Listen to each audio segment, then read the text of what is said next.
Sometimes in life, it's important to go stealth. When your girlfriend's on your laptop and you're using incognito tabs, Gotta go stealth.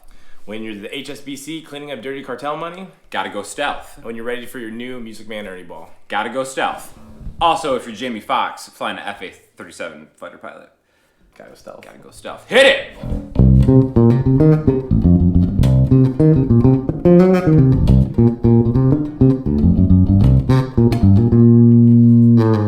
What you know about bass, Cody? A little thing or two. Today we're gonna demo the Ernie Ball Bongo with my resident bass player here, Cody Cook. The Sean Daniel channel in-house bass player. Right? Man, they really did something cool here, man. Tell me about it. So I myself, I play like a really traditional Stingray, right? Yeah, you're a Stingray player. Yeah, and this looks a lot like one, but doesn't really feel like one in a good way. Mm-hmm. For one, it's a lot lighter. It's super light. So this is the new Bongo, man. It's really cool, cool like setup they got here. So to the naked eye, it kind of looks like a really kind of clean cut, new age Stingray, doesn't it? It does. You kind of got this big horn on tier on top and a just real sharp cutaway down here. Mm-hmm. So get the obvious out of the way. It's stealth because of this finish they put on. It's this matte black and all kind of murdered out here. And then they do the neck as well. And that's kind of their stealth finish. And it's nice. And they a lot of times you see that neck just being just wood. But with these bongos, they seem to be doing something kind of cool with it. So talking about some features real quick. It's actually a pretty traditional Stingray setup. And by that, you get a master volume and then your 3-band, which is good. And people, the common misconception with Stingrays or P basses is that with one pickup, you can only do so much. Right. But it's actually like really versatile. Right. I think maybe to the non-bass player eye, they see something with like stacked humbuckers, stacked knobs and stuff for like tonal control. Right. Really, you can do a lot with this bass.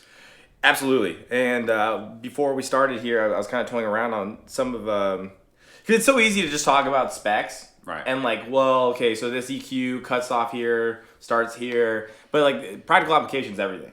And I think especially for somebody who's like trying to learn more about the instrument, especially through like YouTube, it's about application. So yeah, I hear it. Let's talk about just a couple things real quick and some kind of cool tone variants. So I just played that first lick. Everything was just equal. So tone was all the way up, but the treble, mid, and bass are both just right at noon, completely in the middle. Got it. So let's talk about if you want to get more, perhaps more of a traditional Stingray tone, right? For that, when I was playing around with it, really quick ways to kind of get a little smiley face curve there. I just essentially boosted the treble. I dipped the mid, so I lowered that, and then I boosted the bass to the same spot that I did the treble. You know, so if you're clicking it up 25%, mid's going down 25%, bass up 25%, and you get that little smiley face. How does it sound? I think this now really sounds like a Stingray.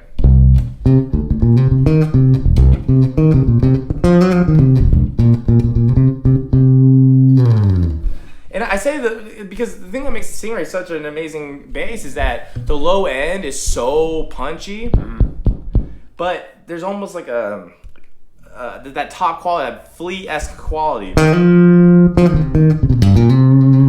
growling almost, right? Yep. But because we dip that mid, like we actually have a really clean separation of those two. So if you're in the pocket and you're just playing some root notes, it is thumpy and it's just deep and you're right in there. But if you do a little shimmer on top, it's not muddy. It's two different things. Right? I like that a lot. What you know about bass, Cody? I also really kind of got a cool like a dub reggae tone going. Okay.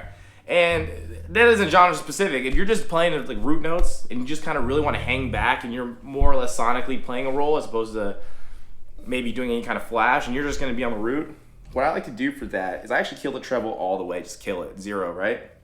Now, wherever the middle mark is of mid, I push it about halfway to the max, that 75% mark, and the bass I just push it all the way through. All right. Make sense?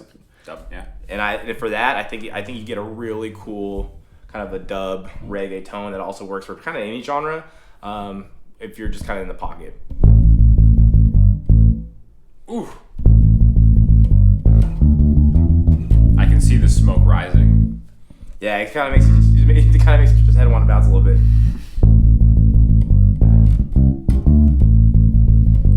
And it kind of works for that. 'Cause as soon as you get up here, it just doesn't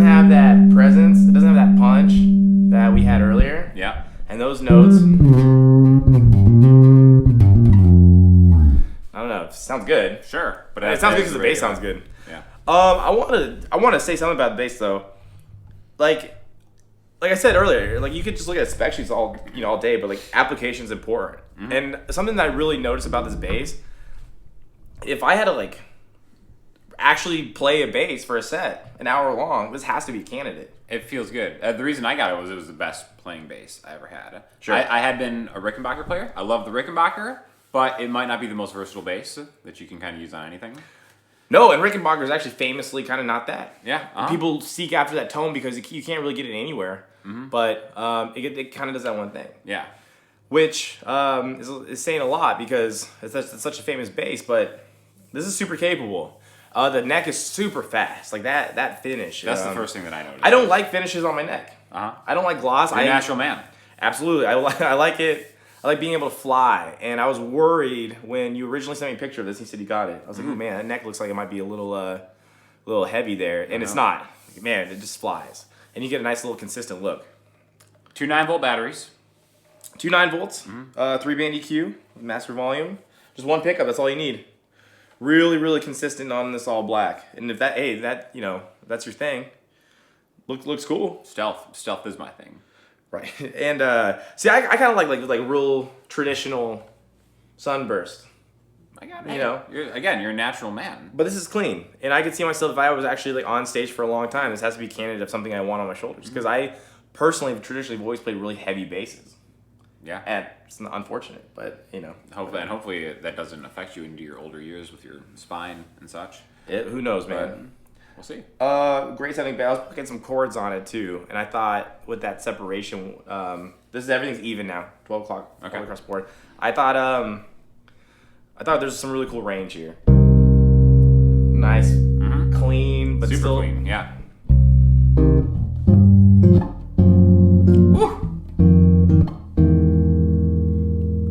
Present. What you know about bass, Cody? And a lot of playing chords on bass, even though a lot of people don't like it, you can really kind of tell about a bass's presence because of how muddy or clear it can get. 100%. My very first bass was like a Fender Mexican P bass, and you try to play a chord on that, and it's just I don't even know what I'm listening to. Which again, that was a cool bass for the money and stuff like that. It was my intro into bass. Yeah. I always have love for that thing, but you couldn't play a chord on it. Right. And this is almost like a piano. Very even. Yeah. And then we could do some tweaking there. Let's boost the treble just a little bit.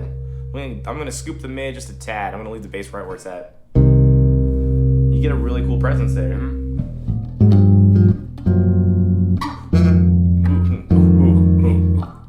There it is. Cool. Yeah. Well, hey, I'll tell you what. I'm definitely a big fan. This is a fun, lightweight bass that I could see being on my shoulder for a long time. I just can't get over how light this is. It's crazy.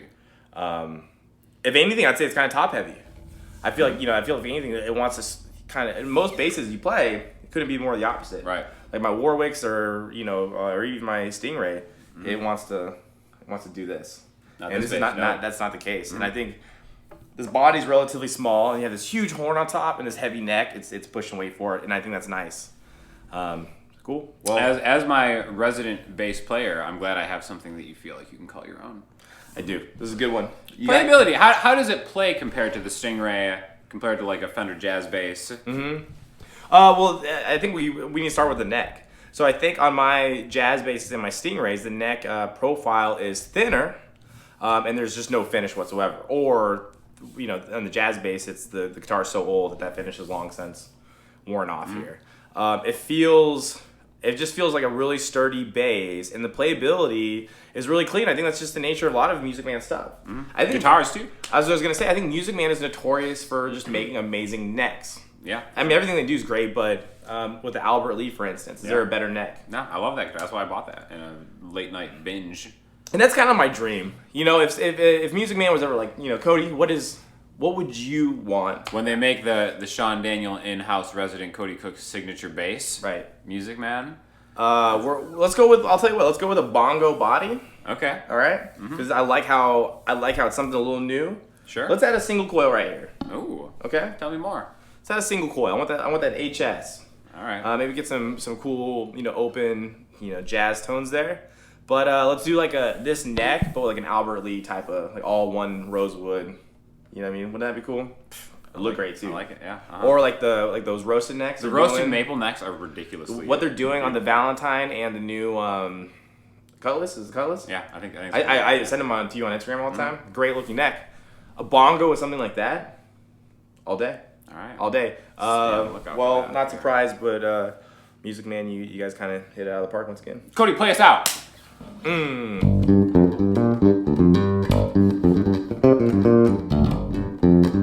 What you know about bass, Cody?